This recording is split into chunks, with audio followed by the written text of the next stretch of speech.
If you're a high performer looking to grow and make an impact, but feeling stuck, underappreciated, and burned out at work, you're in the right place.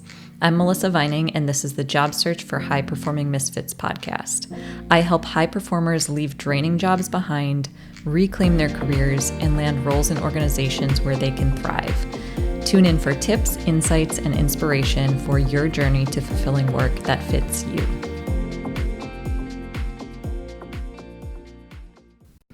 Hello, and welcome to the Job Search for High-Performing Misfits podcast. I'm your host, Melissa Vining, and today I am talking with Sara Kobilka, who is the owner of Renaissance Woman Consulting, educator, scientist, journalist, coach, entrepreneur, and all-around multipotentialite.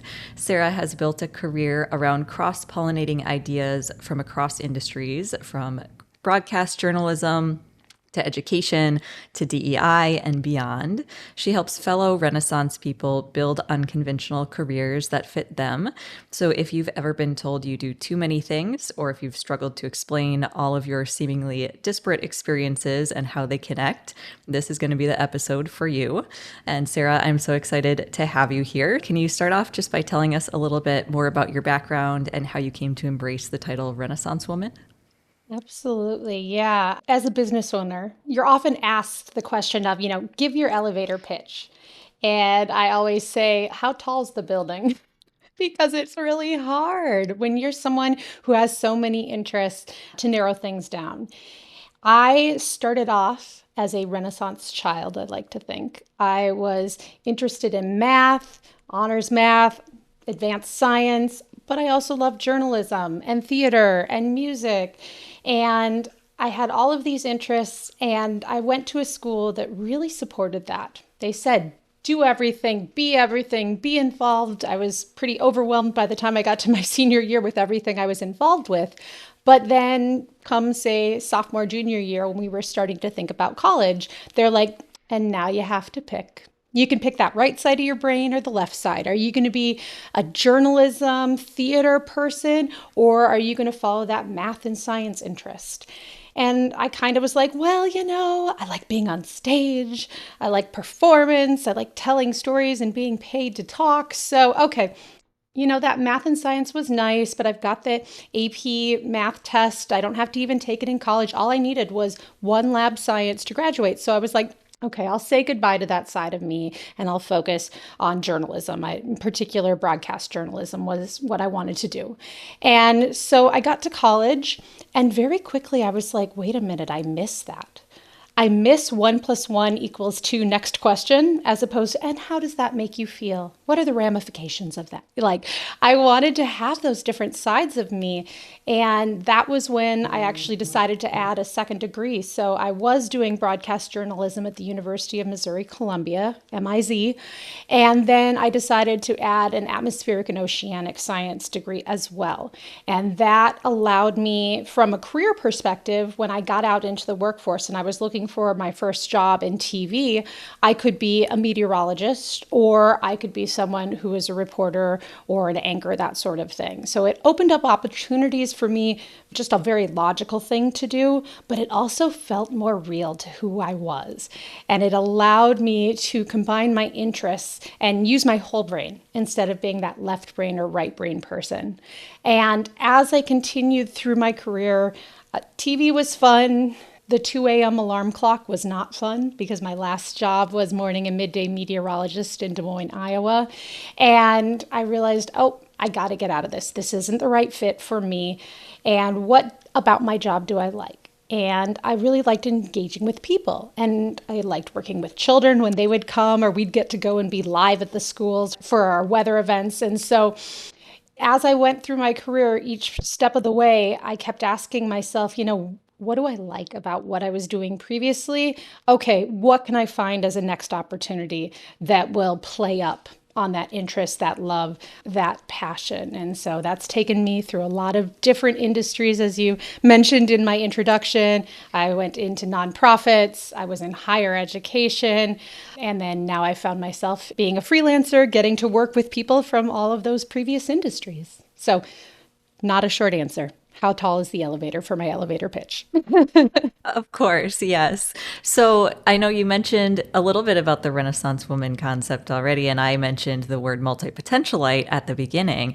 So I'm interested if you can expand upon those a little bit for anyone who maybe is not as familiar with those terms or never heard them before. Absolutely. So, The Renaissance Woman is kind of a cheeky feminist play off of the concept that is more well known, which is the Renaissance man.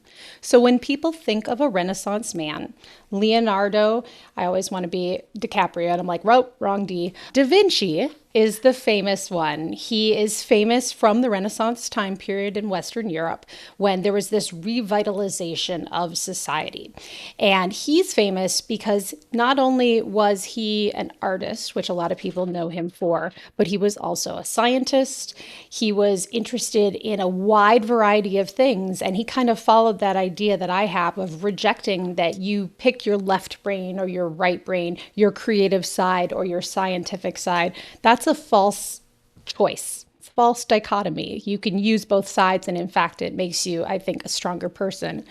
Multipotentialite is a more recent term that people will talk about. And that, again, is talking about somebody who excels in a lot of different areas that don't necessarily seem like they overlap. You might be a really good flautist, and you might also be a meteorologist. A lot of us embrace terms like lifelong learner because we love to learn about stuff. I have a friend who describes it as brambles. So instead of a tree going higher, this is like brambles, which are plants that grow wider. And you're expanding the breadth of your knowledge. You may have depth in a lot of different areas, but it's really about that breadth and interest in a lot of different things that kind of makes you fall into that category. I've also heard jack of all trades or Jill of all trades are other terms that people will throw around. I think some of the audience might be able to relate to this concept, and maybe they haven't thought about it in this way before, or they don't really have the terminology at this point. So if they're kind of listening and they're thinking, "Oh, maybe that's me." Can you expand a little bit on some of the traits that you often see that people have when they fall into this category? Yeah. I think that one of the things, and I actually just had this happen yesterday, is you're a person where people are like, wow, that conversation went in a lot of different directions. So if you're somebody who talks to people and you start in one spot and then you end up in a totally different spot, and if you were to map that conversation, it would look like a zigzag, but each of the points had some sort of connection that took you to the next point. I think that's something that oftentimes happens to Renaissance people. I know you do this as well. I'm a career coach, but I have my own career coach who supports me. And the group that I'm part of is full of fellow Renaissance people. So they're career coaches. They are also maybe they're writers or illustrators. They also teach group fitness classes. A lot of us teach workout classes, actually, ironically, or they design curriculum. And so they just have all of these different interests in a lot of different areas. And a lot of them are also neurospicy. People with ADHD diagnoses oftentimes can be this type of person who jumps around to interests in a lot of different areas, digs really deep, gets super into it, and then, maybe moves on to the next area of interest, but finds ways to connect what they learned in one area to another area. I think that's what I would say for me when I'm talking to people as a career coach, working with people who fall into this category. And we can talk more about this later, is like that's the superpower of the connecting the dots, of the bringing in of the outside ideas to really expand and grow in a different area.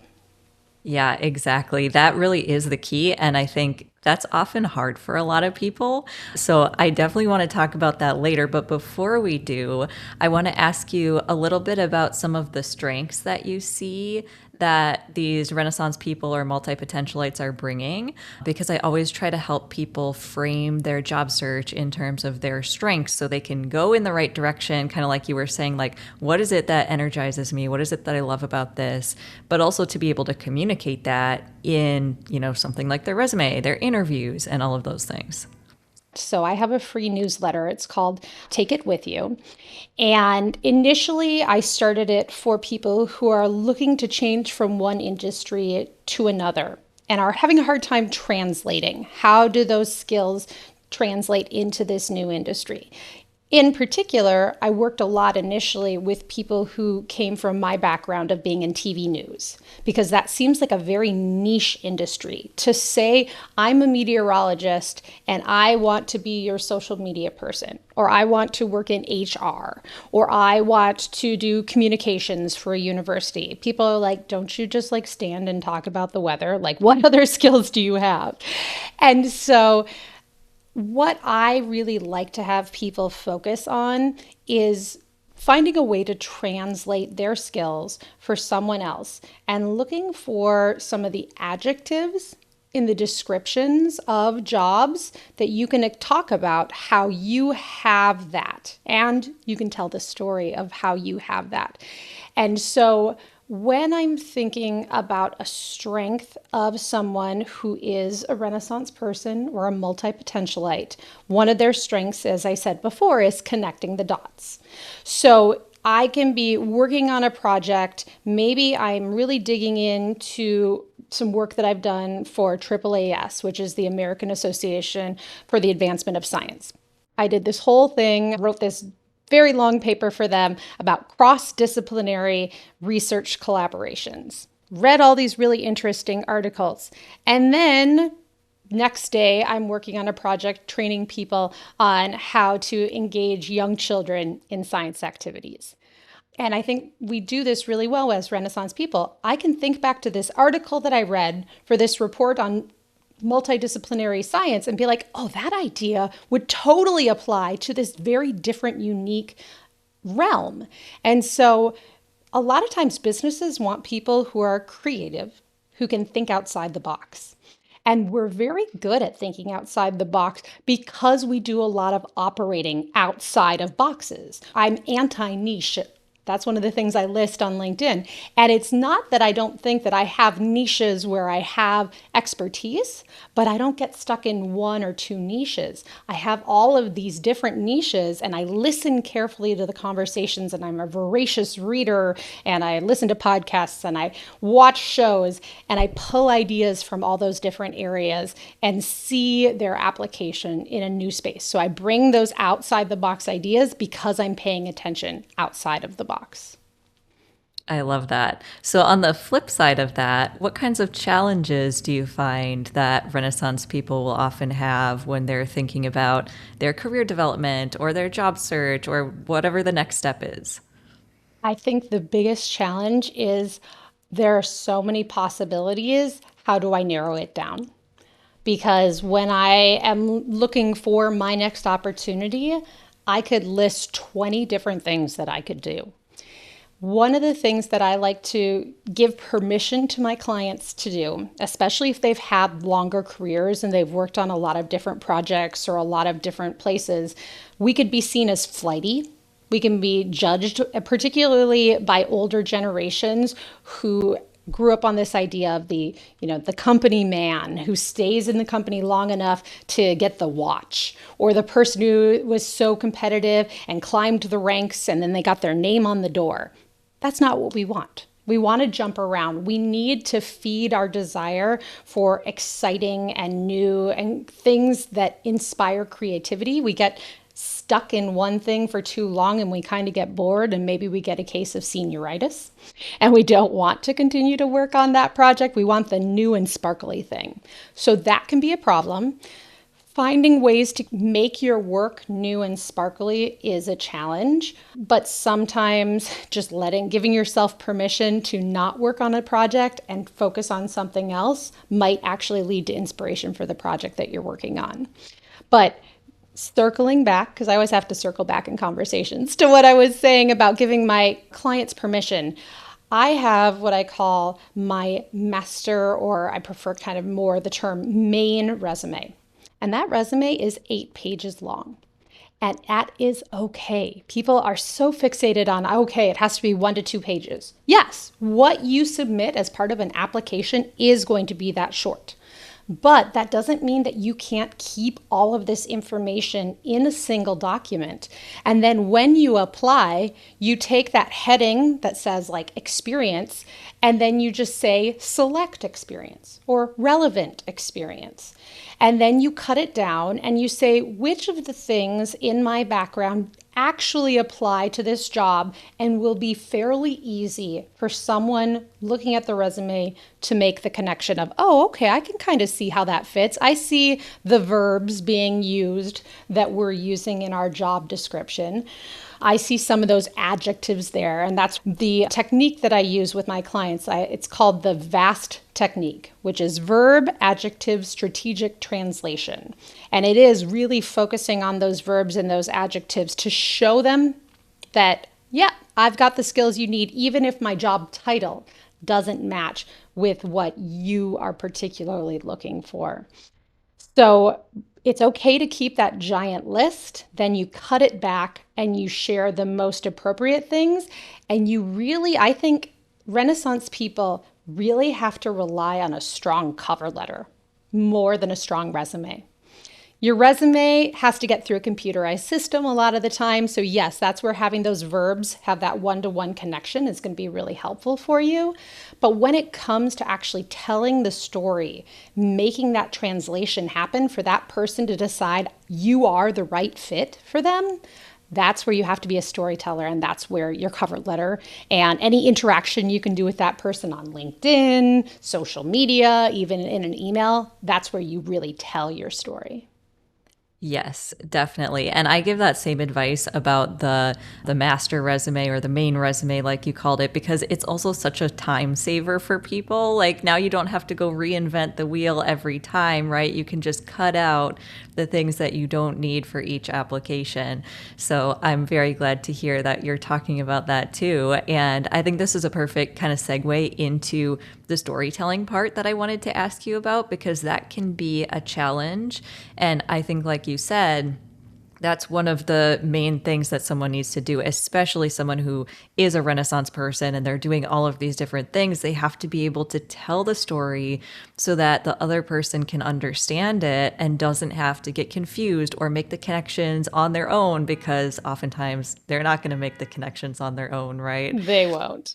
So, what kinds of strategies do you have, or what kinds of advice, or how do you work with people on narrowing down their story and figuring out how can I tell it in a way that makes sense for the other person? Yeah, that's a great question. So I have that vast technique that we work through. We go through and I have them copy and paste the entire job description plus the about page of the company that they're applying for. And I don't do this like if you're sending out 100 resumes, it doesn't work, right? It's quality over quantity. And I think I heard you maybe even say that exact same language in a previous episode for the ones that you really want, for the ones where you're like, I am the right fit for me. This feels really good. That's the one where you take the time and the effort and you don't rely on AI doing it for you. We copy and we paste the job description or we print it out and you use a highlighter or you use the highlight function and they highlight every verb in the job description. And then we do the math side of things and we do a statistical analysis. And we say, okay, remember in math class when you learned what the mode is of a number set?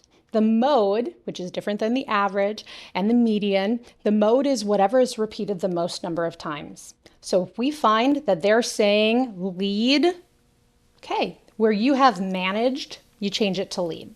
Okay, so then we're meeting their language, and that's what, if you used AI, that's what it would be doing. It would be looking for the verbs and then making sure you match. So you're doing what AI would do anyways. But then we go back and we look through at those adjectives. And those adjectives tell them what kind of person do they want for this job. So yes, there's some of those like detail oriented, ability to work in a fast pace. Yes, some of those your English teacher from fourth grade might say that's not an adjective. So we're a little flexible about that. But things that come across as adjectives. And we take, for example, able to thrive in a fast paced environment. Then we come up with a story. And we just get a blank sheet, Google Doc, Word doc, sheet of paper. And we come up with a whole nice, however long they want it to be, story. Oftentimes I'll be working with them virtually and I'll say, okay, tell me a story about a time where you had to really be on top of things because things were changing a lot. And in TV, oh my goodness, the stories that they have to tell. Well, there's this one time when this famous person was shot, and I was initially sent out to cover a story about this dog shelter, and instead they called me and I drove to the mayor's office and I interviewed 7 people and I was live on TV in 45 minutes. They'll initially start to tell me there's these ahs, all this sort of thing. And so I'll write down notes about what they said. And you could use AI to take and like summarize your notes, or you could record a Zoom meeting and take the transcript. Then we add more details. We're like, okay, what year was it? What month? What day? Where were you? What time of year was it? Was it spring, summer, fall? We think back to when we were writing stories in elementary school and the teacher was talking about what's your setting? Who are the characters? What is the challenge that they encountered? And so we look at that from a storytelling lens and we flesh out all of those really good details. That's in one sheet. We say, okay, so here's that story. We're going to leave it here. But now when we go to write your cover letter, let's shrink that story down into one paragraph. We'll pull out the highlights of it and let's see if we can use the language that is used in the company's language. So whether it's on their about page, maybe you look at their social media, how do they talk about themselves, and kind of reflect back to them their own language. So you're translating literally into the language, the jargon of their particular company, and that sends a subconscious message to them that, oh, this person speaks our language. They're kind of like one of us already. We want them to be on our team. They'll be a good fit.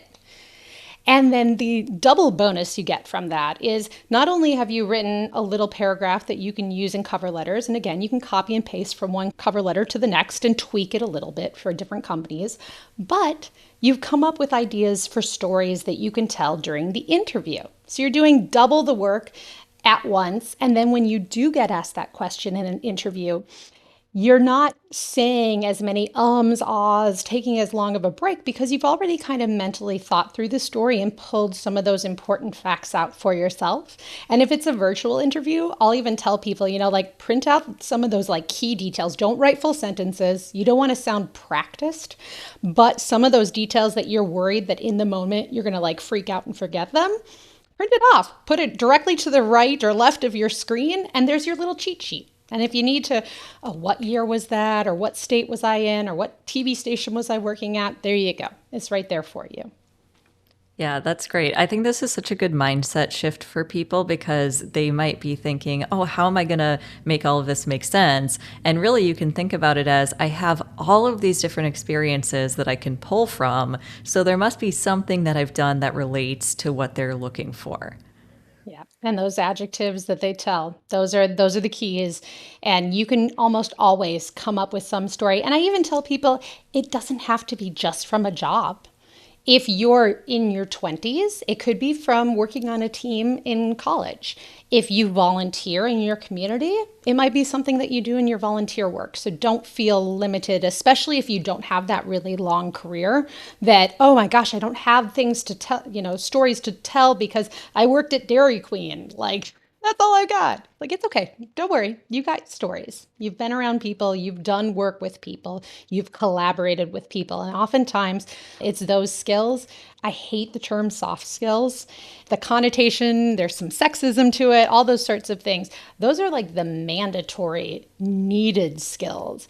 And so that's what we draw from. And this showing, not telling, is actually a concept from journalism. I was taught in journalism school, show, don't tell. And so if you are a person, and I've been someone who's hired people before, when I get cover letters and they're like, I am a detail-oriented person who thrives in a fast-paced setting. Before, it wasn't written by AI. It was written by somebody who read the job description and copied back to me exactly what I said. And I'm like, I don't want you to reiterate what I said. I want you to make it interesting for me. I want you to stand out. I want you to be unique and a real human being. And so this is where AI can't come up with these stories. It can help you organize the stories, but it doesn't know your life and it doesn't know what you've been through and it doesn't know the juicy details that makes it more interesting to listen to. So find the time and the place to use it to help as an organizational tool, but then when you're actually telling the stories, tell the stories yourself. And if you need to grab a friend, grab a friend. Tell the story to them. Ask them, are there any details that you're wondering about that I should like add a little bit more to help this story make sense? And they can help you out. Yeah. So I want to go back to one of the things that you said earlier about trying to fit yourself into a box, because a lot of the times the multipotentialites or the Renaissance people, they're outside of the box, which is great. And that's something that can really make you stand out in a really good way. And I think a lot of the times, especially in someone's early career, they might be thinking, okay, I need to fit into this box, kind of like what you were thinking when you went into the college experience in the early career part. So for someone who might be trying to make some kind of shift in their career, like a career change or just the next step, sometimes this is an identity shift too.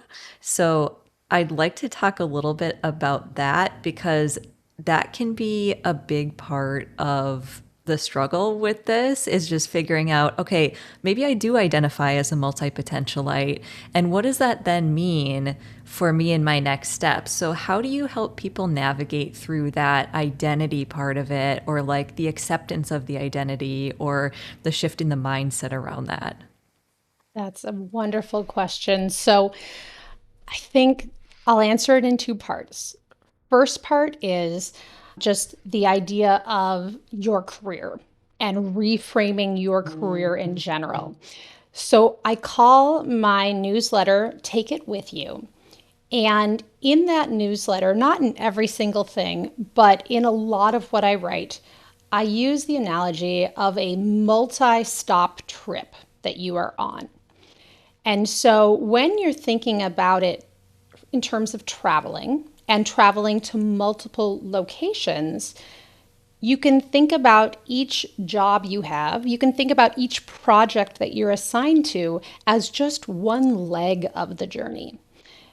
When you have, especially older people in your life, whether they're a supervisor, family, who are giving you advice and are coming from more of that mindset of the company man, of the you find that job and you stick with it the rest of your life, research on different generations has shown that the younger you are, the less likely you are to want that, which is good. But there's also still that sense of I have to find the next perfect thing.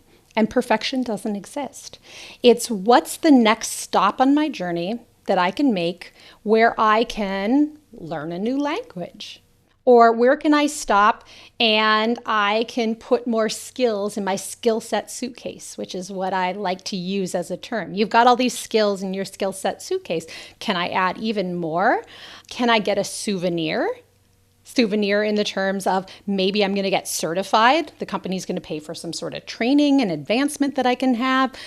And sometimes you just learn good lessons that you pack into your skill set suitcase, which is dealing with a difficult boss, managing or working on a difficult team, taking on a project that fails, and how do you overcome that? So I even sometimes tell people that I'm working with who are going through really difficult, stressful situations, take note of how you manage these situations now. Maybe just write a little bit here and there. Maybe pull up that draft that you have of stories for your cover letter and for answering questions during an interview, and take this as a learning opportunity.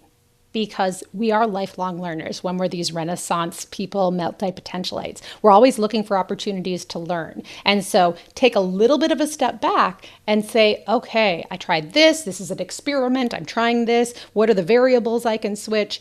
And what can I learn from this? And then this will be, if nothing else, a story I can tell in the future. And then the other way that I think we have to deal with the mindset shift is our identity. This happens so often with the folks I worked with initially in TV. They are a broadcast journalist. They're a TV reporter or anchor. And one of the unique things with that kind of position where you're actually out and seen as like a public figure is that your family and your friends latch on to that. And they're like, I know the TV meteorologist, my daughter on TV, blah, blah, blah, blah, blah. And so when you want to shift into a different career, they lose that ability to talk about how they know this famous person. So you have that double difficult thing. But what I like to remind them is that you are not the job title. Meteorologist is not who I am, or anchor is not who I am. I am a weather storyteller. I am a weather enthusiast. I am a scientific communications cheerleader. And those things come with me. And for the storyteller element is a really big part of anyone working in the news business. And you don't lose the fact that you are a storyteller. You're going to be telling stories in different settings, but that doesn't mean that you aren't still a storyteller. So your identity becomes about what you do, not the job title itself. If you're really worried that your resume is being thrown out because your job title was meteorologist, okay, change it to weather storyteller. If you really are worried about that, I wouldn't worry about it personally. If you've added those verbs other places, I don't think that a computerized system even knows. It's not been programmed to be like, throw out people who list meteorologist as their job title. No, it's looking for those verbs. That's what it really wants. And then when a human being sees it, they're like, meteorologist, oh, that's interesting. Like that actually makes you more interesting and they want to read what you're saying because they want you to pull back the curtain of like what really happens in the TV news business when the camera's not on, all this sort of stuff. And that's the TV side of things, but that kind of thing can exist in many other different areas. So it's about what you do and not the job title that you've had. That is great advice. I also wanted to ask you for someone who maybe is thinking, okay, I don't want to necessarily just go out and find a job because a lot of the times you're looking around, maybe nothing looks like it's quite the right fit for you. You are outside of the box, right? So if someone wants to do more of the career design and they're thinking, how can I just build something that works for me instead of having to go out and find it? What kind of things do you do with that person? Like, how do you help them approach that process? What strategies do you use to help them with that? I named my company Renaissance Women Consulting because I did want to do consulting, but I certainly didn't want to limit myself to that. But I felt like Renaissance Woman by itself wasn't a good title for a company. So I threw in consulting, but I do consulting, freelancing, contract work, all that sort of stuff. And so many people who are in that industry are like me. They're the Renaissance people. They never quite felt like they fit into the corporate world, into the museum world, into the higher education world. I've worked in all of those worlds. And it's true, I didn't feel like I fit. I wanted to kind of be my own boss. I wanted to set my own hours. All of those things are very appealing. I wanted to work as much as possible remotely. So the big thing, though, is that if you move into that industry, you have to know that unless you've laid a ton of groundwork and are perhaps even doing some of this freelance stuff on the side while you're still fully employed in another job, it does take time to actually make a profit.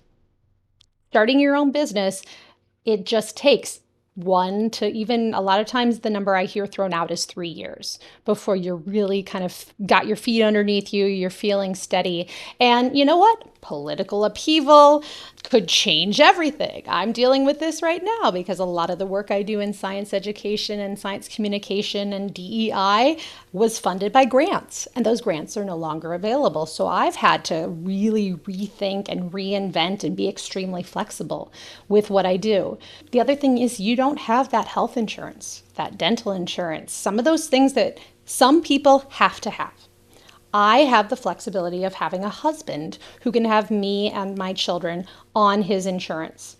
And so that is what led me and gave me the privilege and the freedom to explore this and try this and not have it make a ton of money in the first year. So I really have the clients I work with, think about what are your basic needs. Do you have to have health insurance? Well, you better do a lot of research as to whether the open marketplace is something that you can be part of, that there are insurance plans that'll cover what you need. Just know that there's a lot of variability and a lack of stability in the first year. And even beyond that, you just have to be somebody who can be flexible, but can also self motivate. Because once you take away those structures that come from working in an industry, nonprofits, things like that, the only one you're reporting back to is yourself. You don't have to be strict with yourself. In fact, you have to give yourself a lot of grace. You have to extend that grace to yourself because things aren't going to work. But you have to be prepared to put the kinds of structure into your life that you need to get stuff done. Otherwise, if you're just chasing the shiny, sparkly things, usually the shiny, sparkly things are not yet ready to pay your bills, and your bills don't go away. And you might even get that shiny, sparkly job, and then they don't pay you. They're like a month or two late in paying you. And so there's still a lot of things that are out of your control, even when you are completely working for yourself. So it's a give and a take. Find community. Find a career coach who specializes in freelancers. Find a career coach who has experience themselves in that world, or just find friends, join co-working sessions, meet people at coffee shops, but just don't try to do it on your own, because if you try to do it on your own, it's really hard, and it's a whole new world, Wild West out there when you do get out of the more structured environments that you're used to. Yeah, that makes a lot of sense. So I know something that you talk about a lot in your newsletter is mindset around the job search and career exploration and all of that. And I think that we've really woven that into all of our conversations so far, but I want to talk a little bit about that specifically because having the right mindset in the job search can really kind of make or break it. And that's true of anyone, whether you're a multipotentialite, whether you're career changing, whether you're just doing a normal job search. And this is a process, right? Especially if you are trying to make a shift or a change or you're doing this exploration, it takes time and there are a lot of ups and downs in the process too. So sometimes it takes longer than people expect. And I think that's kind of the typical thing that happens. Like a lot of Yes. times people think it's going to be quick. I'm going to go ahead and make the change or get the new job. And then they get discouraged because it's taking so much longer, which is actually normal. So, how do you help people just adjust their mindset around this? What kinds of things do you suggest to help them be more realistic in all of the ups and downs that come with this? It is hard, and the last year in particular has been even harder for a lot of the industries that the people I'm working with come from and want to move into.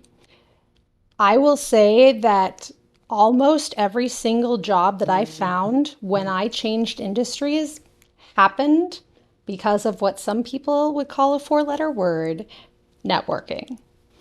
And part of the shift that I really have to work with my clients on, and that I encourage everyone to shift their mindset about, is thinking of networking as this icky, performative, extractive thing where I'm going to connect with these people to use them. They're going to get me a job, they're going to introduce me to someone, that sort of thing. And instead, we have a pandemic of loneliness going on right now.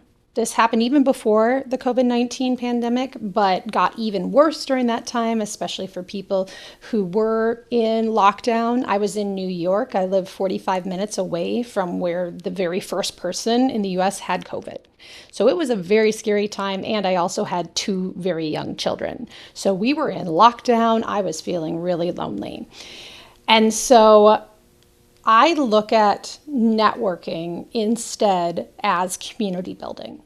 And I'm finding communities of people, and I am looking at how can I help other people. And research has also shown that when people are dealing with depression, when people are dealing with loneliness, one of the best things that they can do is get outside themselves and think about how can I help other people. So when I connect with people, I am looking for things like people to learn from, to learn and grow. Looking for people that I can support, that I can help. Maybe I can connect someone to help them with find their next job, or find a connection for a story they're writing, or help them meet up with someone who could be a collaborator for research they want to do. And also, just maybe I can connect with them so that they feel like they matter to someone, that someone cares about them, that someone thinks about them. I keep my connections. I try to refresh them. I have a 3-part series in my newsletter using gardening as a metaphor. And so I talk about planting seeds, meeting new people. You never know what's going to happen. Some of the seeds never even do anything, and that's okay. You only need one job when you're a job seeker. You don't have to find 100 jobs. You may have to send out 100 resumes to get that one job. But again, like we said before, it's that quality over the quantity in reaching out. And reach out and build that network, because almost every single job I've gotten came from people I already knew. Somebody put in a good word for me. Someone suggested, hey, give her a try. Or with my career clients, or with my clients for my science curriculum writing, or anything pretty much. It's somebody else told someone about me. And it might be somebody I haven't seen in years. That's always fun and exciting for me. They'll be like, oh, yeah, I saw your post on LinkedIn that you were doing this, and then I heard about this project, so I'd like to introduce you to the person who's doing this project. So do not underestimate the power of the people that you know. Everybody is so freaked out about, oh my gosh, these computer systems, my resume is being fed in with 100 other people. How can I possibly make it through? It's people. It's somebody speaking up for you. It's somebody that you want to support and who then wants to support you. And if we're building up each other, if we're weaving a safety net, then we can catch people when they fall, when they lose energy because life is taking them down. Whatever's going on, we can collectively catch them in a way that one person couldn't catch them. And then we can lift them up. And if we're all working together to support each other and to build community and to be genuine and not fake and let each other know sometimes it's rough and sometimes I want to celebrate, I don't know, that's the world I want to live in. That's where I want to Yes. be. Yes. And that is even more true right now because, like you mentioned, we've seen the job market change so much in the past couple years where there's more competition, there's fewer jobs in a lot of cases, there's more layoffs in different industries. And the rise of AI has created this crazy space where we have to actually be more human in order to find the opportunities now. So the networking piece is one of those things that will really help you stand out. And especially for someone who maybe you're telling your story as best as you can, but it's still maybe not quite like what someone else in that specific industry, in that niche, right, would say. But if you have the connection, now all of a sudden you go to the top, even if your background is a little bit unconventional. Yeah, they can be your advocate, your supporter, your storyteller, your sponsor. There's a lot of research on that too that says it's those sponsors that get those opportunities for you. And then just find those opportunities to be in community with other people, whether it's in person or virtual. If you're someone who is introverted, you don't have to go to a big networking event and stand awkwardly with a glass of wine making small talk with people. Like, that's not your thing, and that is okay. Find those one-on-one opportunities to connect with someone. Go to a local garden and walk around, or go for a walk with your dogs, or have a Zoom coffee meeting with someone, offer them a $10 Starbucks card and say, hey, you want to meet up for half an hour and we can just chat, and let them know ahead of time. If you're trying to get them to do those kind of informal informational interviews, give them a list. If it's 30 minutes, maybe 3 questions that you want to ask. If it's 15 minutes, 1 or 2. Then they can come in prepared, and neither of you has to really waste your time. Sometimes it feels weird to be like, these are the things I'm hoping you can do for me. But it actually, when it's somebody asking you that, it feels better because you're like, I'm going to schedule this meeting and we're going to hum and haw and talk small talk about weather, which don't do that with a meteorologist. We're really bad at small talk about weather. But if I know what you want, I can pull the resources, I can have them ready for you. It's good use of my time. People want to help other people. They want to lift other people up. There's a lot of goodness out in the world. The majority, I think, of people in the world are good. There's people going through stress who just have so much on their plate that they don't have the capacity to help you right now. And you don't take that personally. Know that they've got things going on too, just like you have things. But you're going to find those people who want to support you. A way that I do that is I do LinkedIn sprints. So LinkedIn is like a big platform, and not all industries have been super into it. Business has really been into it for a long time, but say higher education or TV news folks, that hasn't been the place where you went to engage with other people. It was conferences, it was this, it was that. But now it's the place where a lot of people are engaging, not because it's this database to find a job. I don't think it really works as that at all for most people. It's a place to build community. And so I do LinkedIn sprints where I pick a targeted audience. So my last sprint was specifically for job seekers. Before that, it was for STEM folks. Before that, it was freelancers. And my upcoming one in August is for educators, both formal and informal. So we already have a shared interest. And then what we do over the course of 6 days, we start on a Friday and then go through the next Friday. Each weekday, we make one post.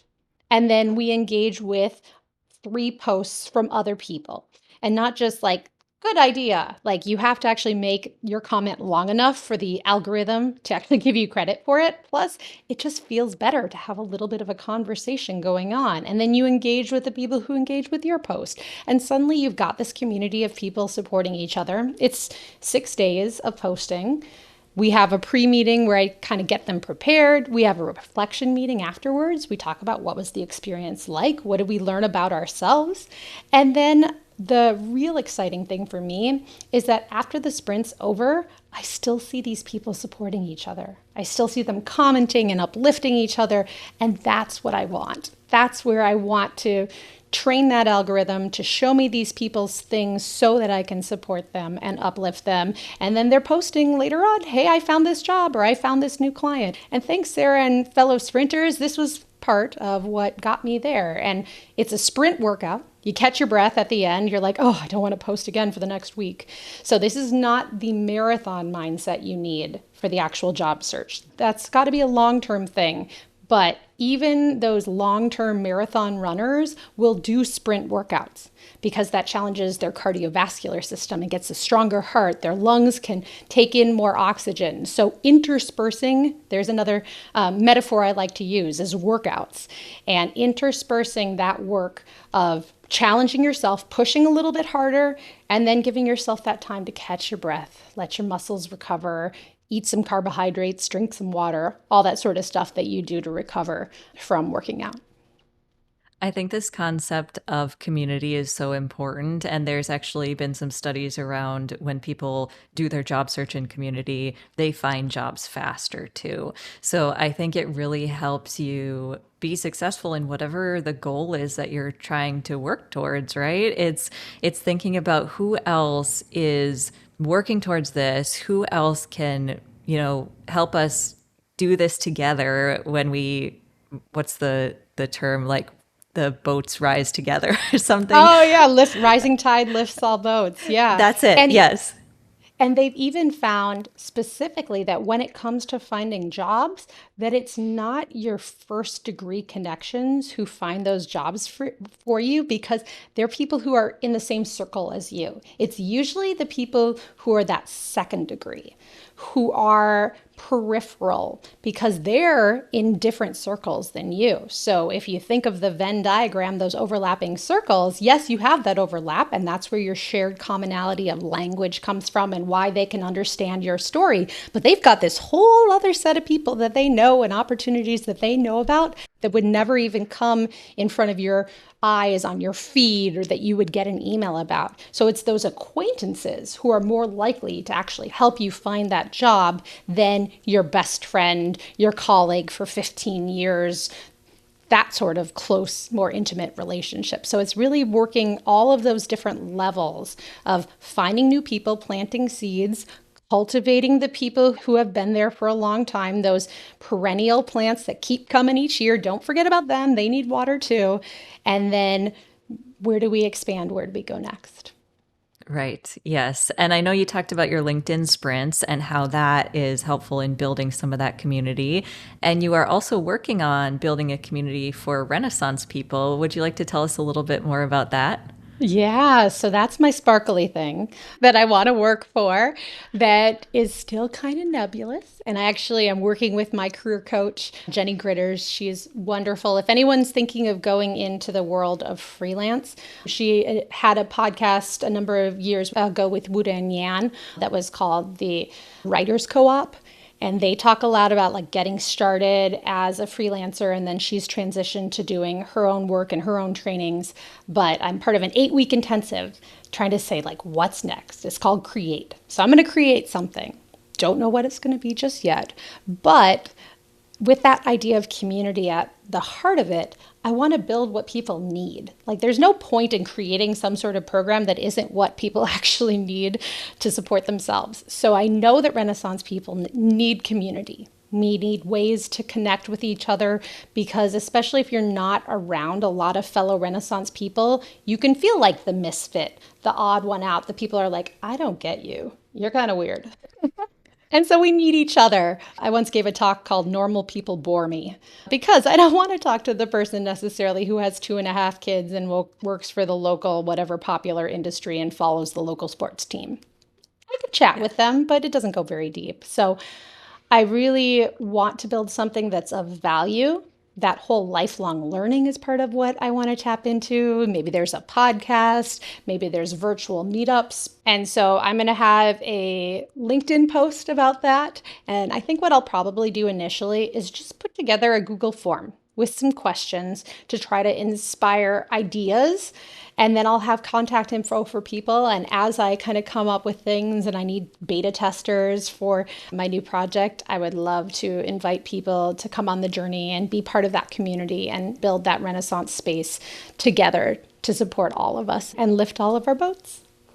Excellent. So finally, if people want to connect with you and learn more about your work and maybe explore some of these communities that you are running, where can they find you? So of all the social media platforms, if you can't guess already, LinkedIn is the place where I put the majority of my effort. I spend a little bit of time on Facebook. I have an Instagram account that is not paid attention to very much. I'm there because I felt like I was supposed to be there, but I don't do much with it. LinkedIn is really the place to be with me. I encourage people, if you get 5 free notes to add with a connection request for each month. And so add a note. Let me know how you found out about me. Let me know that you heard on this podcast, and I'd love to connect with you there. And then my newsletter is free. So you can sign up for my newsletter, find out about what's going on, find out about my upcoming LinkedIn sprints if you want to participate in that. I'd love to have more folks join and join that community that I'm building. Perfect. And we'll put all of those links in the show notes. So for anyone who's looking for that, you can find it there. So thank you, Sara, for being here. It was so great to have you. It was so much fun, Melissa. Thank you so much for being an awesome fellow Renaissance person. If you love this podcast, be sure to hit subscribe, leave me a review, and share it with a friend so we can help more high-performing misfits find work they love. See you next time.